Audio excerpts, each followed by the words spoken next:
Hi friends, അപ്പോൾ ഞാനിന്ന് ഒരുങ്ങി പോണത് നമ്മുടെ അമ്മയുടെ ഒരു കൊളീഗിൻ്റെ റിട്ടയർമെൻറ്റ് ഫംഗ്ഷനാണ് കേട്ടോ. അപ്പോൾ ഷാനുട്ടനെ റെഡിയാക്കി നിർത്തിയിട്ടുണ്ട്, ഏട്ടൻ റെഡി ആയിട്ടുണ്ട്. അപ്പോൾ ഞങ്ങൾ മൂന്നാളും കൂടിയാണ് പോണത്. അമ്മ ഓൾറെഡി വല്യമ്മയുടെ വീട്ടിലുള്ളത് കൊണ്ട് വല്യമ്മയുടെ വീട്ടിൽ നിന്ന് ഡയറക്റ്റ് അങ്ങോട്ടേക്ക് വരും കേട്ടോ. നമ്മൾ മറ്റേ സ്റ്റേജ് പരിപാടികൾ അതിൻ്റെ ഒന്നും വീഡിയോ എടുത്തില്ല, കാരണം പല ആൾക്കാരുണ്ട്.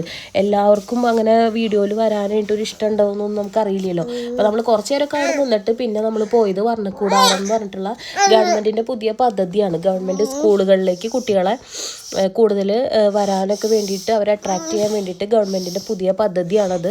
നല്ല ഭംഗിയിൽ തന്നെ അവിടുത്തെ പെയിൻറ്റിങ്സ് ആയാലും കുട്ടികളെ നല്ല രീതിയിൽ അട്രാക്റ്റ് ചെയ്യുന്ന രീതിയിൽ തന്നെ എല്ലാം അറേഞ്ച് ചെയ്തിട്ടുണ്ട് കേട്ടോ.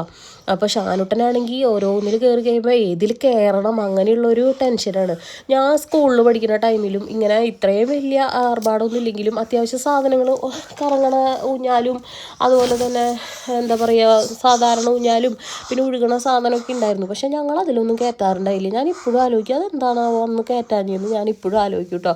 ഇത് പിന്നെ ഓൾറെഡി മേഞ്ഞിട്ടുണ്ട്, ഷീറ്റ് മേഞ്ഞതുകൊണ്ട് തന്നെ കുട്ടികൾക്ക് ഏത് ഉച്ചയ്ക്കായാലും കളിക്കുകയൊക്കെ ചെയ്യാം. അപ്പോൾ അവനിങ്ങനെ അവിടെ വെച്ചിരിക്കുന്ന പ്രതിമയൊക്കെ പോയി നോക്കിയിട്ട് അവരുടെ പോലെ മുഖമൊക്കെ വെച്ച് ആക്ഷനൊക്കെ കാണിച്ച് നോക്കിയതാണ്. ഇവനിതൊക്കെ പുതിയതായിട്ടാണ് കാണുന്നത്. ഇത്രയും കളർഫുള്ളായിട്ടുള്ള ഇങ്ങനത്തെ ഒരു ഇതുകളൊക്കെ അവൻ പുതിയതായിട്ടാണ് കാണുന്നത്. അപ്പോൾ അവനിങ്ങനെ ഓരോന്നിലേക്ക് ഓടി പോവുമായിരുന്നു. പിന്നെ ഓൾറെഡി തണലും ആയതുകൊണ്ട് നമ്മളും അങ്ങനെ അവൻ്റെ ഇഷ്ടത്തിന് വിട്ടു. ഇതുപോലെയൊക്കെ സ്കൂളിലും ചെല്ലുമ്പോൾ ഇരുന്നാൽ മതിയായിരുന്നു. കാരണം ഇനിയിപ്പോൾ 2 വയസ്സ് കഴിഞ്ഞു, ഇനിയിപ്പോൾ 2.5 വയസ്സിൽ എഴുത്തിനിരുത്തി പിന്നെ നമ്മൾ പ്ലേ സ്കൂളിലോ അംഗനവാടിയിലൊക്കെ വിടുമല്ലോ, അപ്പോഴും ഇതുപോലെ ഇരുന്നാൽ മതി എന്നായിരുന്നു എൻ്റെ പ്രാർത്ഥന. അവനാണെങ്കിൽ ഒരെണ്ണത്തിൽ കയറും, അതേം അടുത്തതിൽ കയറും. അന്ന് ഒന്നിലും ആൾ ഇങ്ങനെ സ്റ്റിക്ക് ഓൺ ചെയ്യില്ലേ, എല്ലാം ആൾ നല്ല രീതിയിൽ തന്നെ എക്സ്പ്ലോർ ചെയ്തിട്ടുണ്ടായിരുന്നു.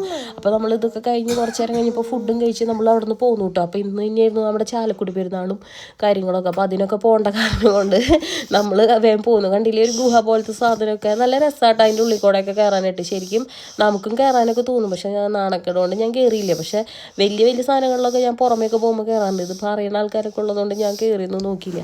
അപ്പോൾ നല്ല രസം തന്നെയായിരുന്നു കേട്ടോ. അപ്പോൾ വെള്ളിക്കുളങ്ങര സ്കൂളിലായിരുന്നു പരിപാടി. അപ്പോൾ ഇത്രയൊക്കെ ഉള്ളൂ കേട്ടോ.